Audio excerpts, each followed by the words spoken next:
In today's video, I'm going to teach you how to cancel Zapier subscription.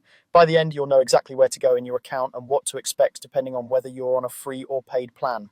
First, open your browser and head to zapier.com. Sign into your account and make sure you're in the correct workspace, especially if you're part of a team or have multiple workspaces. The plan and billing live at the workspace level, so confirm the workspace name in the top area of the interface before you continue. Once you're on the dashboard, scroll down through the left-hand navigation. If your browser window is small, you might need to scroll to reveal all the options. Near the bottom left, look for the option labeled Manage Plan. Click that to open your billing and subscription details. On the Manage Plan page, you'll see a subscription section.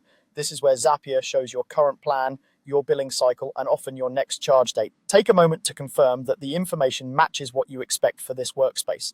This quick check helps avoid canceling or changing the wrong workspace if you manage more than one. If the subscription section shows that you're on a free plan, there won't be a cancel button. That's because there's nothing paid to cancel. Instead, you'll typically see an option to upgrade. If your goal is simply to avoid charges, you're already set on free. If the subscription section shows that you're on a paid plan, you'll see a cancel option here.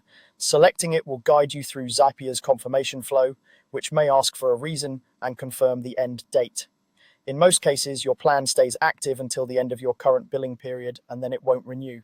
Keep in mind that the exact wording and buttons can change slightly over time, but the cancel action will be clearly indicated in this area. A few helpful tips as you wrap up. If you only want to reduce costs, consider downgrading instead of cancelling.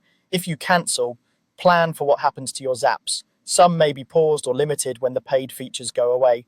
It's also a good idea to take note of your next billing date and any usage limits you'll have on the free plan. Finally, if you don't see the cancel button on a paid plan, double check that you have the right permissions for the workspace and that you're on the correct account. If needed, use the help or support option in the app for assistance. That's it. You've located your plan, understood the difference between free and paid, and found where to cancel.